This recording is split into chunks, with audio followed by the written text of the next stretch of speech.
Hello నమస్తే welcome to plus TV. నేను అలంకృత.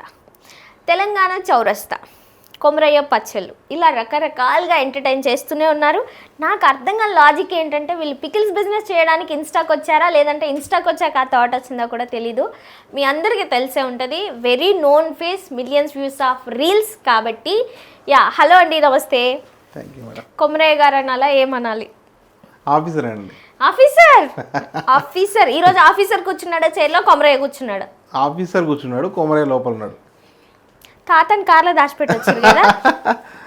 లేదండి, నా లోపలే ఉన్నాడు. మా తాత ఏమో అన్యాయం చేసిండని చెప్పండి. తాతకి అన్ని వినిపిస్తే అన్ని కనిపిస్తాయి, రిటర్న్ పంచలేస్తాడు. ఆయన ఏం చేసిండు? ఈ వయసులో హరేరామ్ అనుకుంటా కూర్చోవాలి.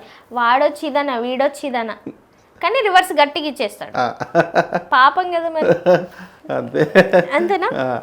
ఈ మధ్య కొమరయ్య ఎక్కువ ఫిల్టర్ పెట్టట్లేరు అనుకుంటా కదా? లేదండి, కొమరయ్య ఒరిజినల్ చేసేస్తున్నారు ఈ మధ్య. కొన్ని కదా.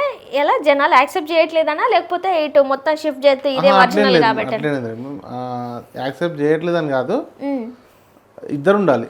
ఇద్దరు ఉంటేనే కొంచెం మనకి చూసే వాళ్ళకి కూడా వ్యూవర్షిప్ కూడా బాగుంటుంది. సో రీల్స్ కంటే ముందు, అన్నిటికంటే ముందు మేము మిమ్మల్ని లైక్ చేసేది, మీరు సింగరేణిలో వర్క్ చేస్తారు, వెరీ హార్డ్ వర్కర్ కాబట్టి I respect lot. First of all దానికి రీల్స్ కంటే ముందు కూడా, ఓకేనా? సో ఇప్పుడు పికిల్స్ బిజినెస్ అన్నాను కదా. ఇప్పుడు అంటే మనకి ఎక్కువ ఫస్ట్ స్టార్టింగ్ వీడియోస్లో పికిల్స్ రిలేటెడ్ ఎక్కువ ఉన్నాయి కాబట్టి దాని రిలేటెడ్ వెళ్దాము. పికిల్స్ బిజినెస్ పెట్టాలని థాట్ ఎలా వచ్చింది? పికిల్స్ అంటే మేడం చిన్నప్పటి నుంచి కొంచెం పికిల్స్ అంటే ఇష్టం ఉండే నాకు. మామిడికాయ పచ్చడి, టమాటో పచ్చడి. ఓకే, అందులో మా మిస్సెస్ కొంచెం పికిల్స్ బాగా పెడుతుంది. సో ఒక ట్రయల్ అయితే ఇద్దాము, ఓకే, కొంచెం క్వాలిటీగా పంపిద్దాం. చేసిన అంటే కంటిన్యూగా అది మెయింటైన్ చేద్దాం అని అయితే కాదు. ఓకే, మనం రీల్స్ ఇచ్చినట్టే క్వాలిటీ ఇది కూడా ఒకసారి క్వాలిటీ ఇచ్చి చూద్దాము, అయితే కంటిన్యూ చేద్దాము, లేకపోతే లేదు అని చెప్పాను. ఓకే, అలా అనుకున్నారు కదా. మరి ఎలా రన్ అవుతుంది ఇప్పుడు ప్రస్తుతం? Super success madam. ఎన్ని ఆర్డర్స్ వస్తున్నాయి పర్ డే? ఇప్పటికి ఒక 100 kgs అబోవ్ పంపించాను. ఏంటి, నిజంగానా? 2-3 months. మీ ఫాలోవర్స్ ఆర్డర్ చేసుకుంటున్నారా, వేరే వాళ్ళు కూడా? ఫాలోవర్స్ ఆర్డర్ చేస్తున్నారు, ఫాలోవర్స్ రికమెండ్ చేస్తున్నారు కదా. ఓకే, అంటే వేరే వాళ్ళ రీసెంట్గా అలాగే చిట్టి పికిల్స్ లాగా ఫేమస్ అయినట్టు మీ దాంట్లో కూడా కాస్ట్లు హెచ్చు తగ్గులు అవి ఏమైనా ఉన్నాయా? అన్ని చూసుకొని అంటే రీజనబుల్ మేడం. ప్రైస్ 1/2 kg 500 పెట్టాము, రీజనబుల్. అంటే ప్రిపరేషన్ కూడా అంతే పడుతుంది, అంతే. మార్జిన్ ఒక 100 రూపీస్ చూసుకుంటున్నాం మేడం, అంతే. ఓకే, 100 రూపీస్ చూసుకుంటున్నాం. కొంతమంది ఏమో ఎక్కువ అయింది అంటున్నారు, ఎక్కువ ఏం కాలేదు అనుకుంటున్నాం మేమైతే. అంటే ప్రిపేర్ చేస్తే కొంచెం అర్థమవుద్ది అనే వాళ్ళకు అని చెప్పి అంటే ఓన్లీ నాన్ వెజ్ అయినా వెజ్ కూడా పంపిస్తున్నారు? వెజ్ ఇంకా దిగలే మేడం, వెజ్ కూడా చాలా మంది అడుగుతారు. రోడ్డు పచ్చళ్ళు అదే ఫుల్ ఫ్లెడ్జ్ గా ఇంకో 2-3 months చూసి ఫుల్ ఫ్లెడ్జ్ గా దిగుదామని. కొమరయ్య తింటున్నాడా మరి పచ్చళ్ళు? తింటున్నాడు మేడం. కొమరయ్య చేసినట్టే ఉంది పచ్చళ్ళన్నీ కూడా. అవును మేడం, చాలా పాజిటివ్ వస్తుంది, పాజిటివ్ రెస్పాన్స్ ఉందన్నమాట పచ్చళ్ళకి. యాక్చువల్గా మనం లాస్ట్ టైం కూడా ఒక ఇంటర్వ్యూ చేసాము, దాంట్లో యాక్చువల్గా సింగరేణి గురించి ఎక్కువ మాట్లాడుకోలేదు. బట్ ఈరోజు మాత్రం అదేం లేకుండా ఫుల్ఫిల్ చేసేద్దాం మనం. జనరల్గా చాలా మందికి ఏంటంటే సింగరేణి అంటే, సింగరేణి అనే పేరు చాలా ఫేమస్ యాక్చువల్గా, కానీ అక్కడ ఏం చేస్తారు, అక్కడ ఎలా ఉంటుంది, అసలు సింగరేణిలో ఏముంటుంది, సింగరేణి అని పేరు ఎలా వచ్చిందో ఎవరికి తెలియదు. జనరల్గా మీరు చెప్తారా? ఇప్పుడు కోల్ అనేది మన తెలంగాణలో సింగరేణి అనే ఒక ఊర్లో కారపల్లి అని చెప్పి ఊరు ఉంటుంది మేడం. కారపల్లి నుంచి భద్రాచలము ఎడ్ల బండల్లో వేస్తుంటారు. అంటే అప్పట్లో ఏది తిరుపతికి ఎడ్ల బండల్లో వెళ్తుంటారు, భద్రాచలంకి. ఆ కారపల్లి అనే ఊర్లో ఆగేసి నైట్ అయింది కదా, ట్రావెలింగ్ అంటే ట్రాన్స్పోర్ట్ లేదు, బండలు పెట్టుకొని వంట చేసుకుంటున్నారు. ఆ బండలు మండుతున్నాయి. వాళ్ళు ఇట్లా బండలు మండుతున్నాయి, అప్పుడు టెక్నాలజీ లేదు కాబట్టి దయ్యం అని చెప్పేసి పారిపోయారంట. అప్పటికి బ్రిటిష్ వాళ్ళు ఉన్నారు కదా, అప్పుడు వాళ్ళు చూసేసి అది పైకి పంపిస్తే ఇది కోల్ అని చెప్పేసి అప్పుడు ప్రూవ్ అయింది. సో ఆ సింగరేణి అనే గ్రామంలో తెలిసింది కాబట్టి సింగరేణి అని పెట్టారు. అదే సింగరేణి అని స్టార్టింగ్లో లేదు, డెక్కన్ హైదరాబాద్ అని చెప్పి ఉండే, దాన్ని తర్వాతకి సింగరేణిగా మార్చారు. సో జనరల్గా సింగరేణిలో జాబ్స్ మేళ ఇలా అని చాలా న్యూస్లలో ఇలా వింటుంటాం, ఖాళీ అని వింటుంటాం. జనరల్గా దీనికి ఏమైనా క్వాలిఫికేషన్, ఎడ్యుకేషన్ ఉండాలా? క్వాలిఫికేషన్ అంటే ఉండాలి మేడం. ఓకే, అంటే హయ్యర్ అథారిటీకి ఉండాలి. అంటే foremen, engineer, manager, under manager అట్లా ఉంటుంది. జనరల్గా వర్క్ మెన్కి అవసరం లేదు. ఇంతకుముందు. ఇప్పటికి కూడా వర్క్మెన్కి అవసరం లేదు మేడం. రిక్రూట్మెంట్ ఏమి అవుట్ సోర్సింగ్ ఏమి ఉండదు మేడం. అంటే బయట నుంచి రిక్రూట్మెంట్ ఏమి ఉండదు. ఓన్లీ ఇంజనీరు, ఫోర్మెన్, ఓవర్మెన్ ఇట్లనే ఉంటుంది. కానీ వర్క్మెన్కి బయట నుంచి రిక్రూట్మెంట్ ఉండదు. ఓన్లీ వారసత్వంగా తీసుకోవడం వరకే. వారసత్వం వరకే అంటే ఇంకా అప్పుడు మళ్ళీ ఒకవేళ ఎడ్యుకేటెడ్ అయి ఉండకపోతే వారసత్వంలో ఎడ్యుకేటెడ్ అవసరం లేదు మేడం. 10th అంతే సరిపోతుంది. 10th లేకుండా సరిపోతుంది మేడం. వర్క్మెనే కాబట్టి. మళ్ళీ మీరు వర్క్మెన్గా జాయిన్ అయ్యాక ఫర్దర్గా పైకి వెళ్ళాలంటే మీకు ఎక్కువ క్వాలిఫికేషన్ కావాలి. ఓకే.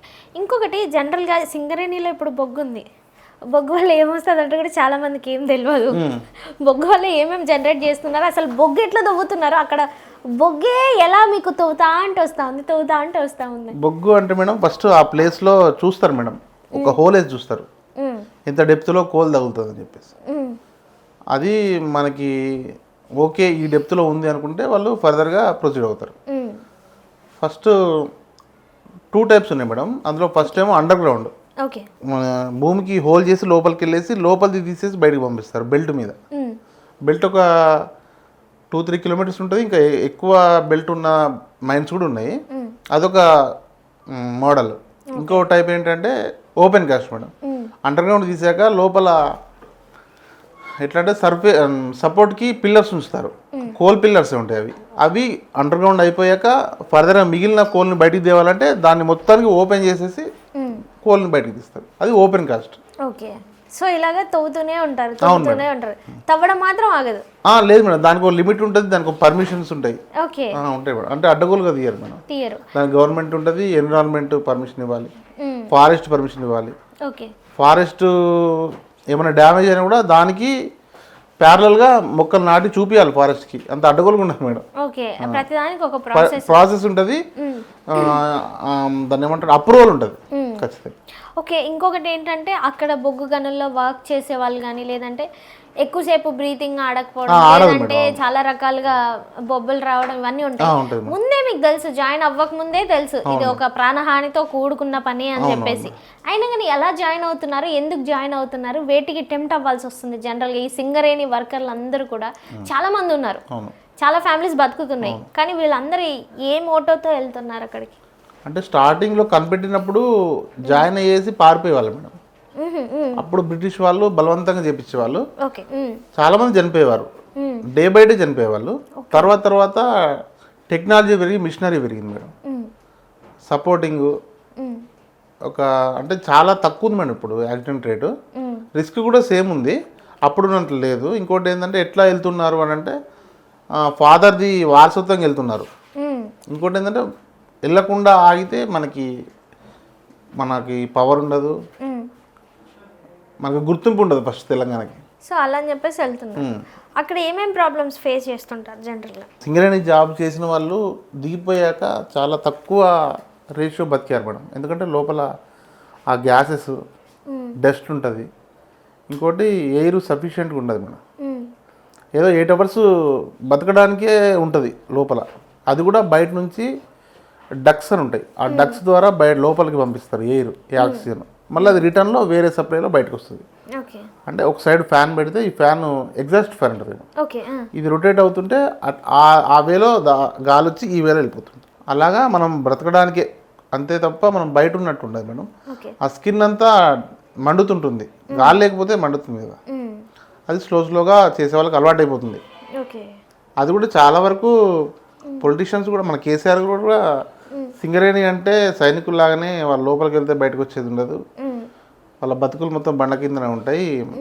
ఏదో శాలరీస్ అవి అంటారు కానీ వాళ్ళు చనిపోతే చూపెట్టే వాళ్ళు ఏర్పడడం. అసలు మనకి శాలరీస్ వచ్చాయి, ఇన్సెంటివ్స్ వస్తున్నాయి, మన బెనిఫిట్స్ వస్తున్నాయి అవి చెప్తున్నారు పేపర్లో.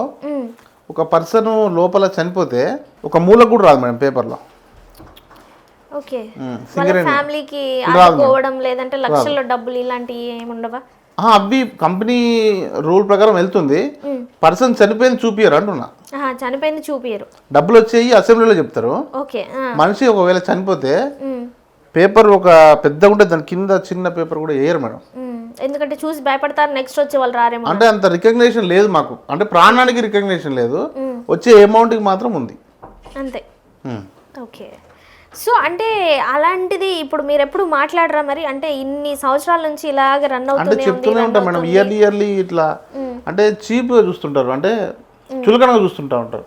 వీళ్ళకేంద్రా వీళ్ళకి డబ్బులు వస్తాయి, ఎంత వస్తాయి డబ్బులు సింగరేణిలో జాబ్ వస్తే సెటిల్ రా బాబు అనుకుంటారు. అనేటట్టు ఉంటది జనరల్ గా. ఒక కార్మికుడికి కానీ లేదంటే ఒక ఇంజనీర్ కి కానీ ఎంత మోతాదులో వస్తుంటాయి శాలరీ కానీ, ఇన్సెంటివ్స్ అంటారు లేదంటే అంటే ఇంకా మరీ కంపెనీ నుంచి ఎక్కువే ఉండదు మేడం, తక్కువే ఉంటుంది.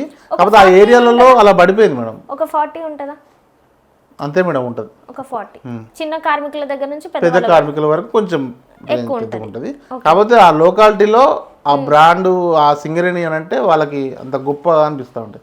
ఎందుకంటే వాళ్ళ ఫాదర్ వాళ్ళ తాత వాళ్ళు చేస్తుంటారు కాబట్టి, వాళ్ళు వాళ్ళ గెటిన్ అయ్యారు కాబట్టి లైఫ్లో, వీడు కూడా అందులోకి వెళ్ళిపోయాడు గెటిన్ అయిపోతాడు, శాలరీ బాగానే వస్తుంది అని ఉంటుంది. కాకపోతే వచ్చేదంత పెద్దగా ఏముండదు మేడం ఓకే ఆ రిస్క్తో పోల్చుకుంటే.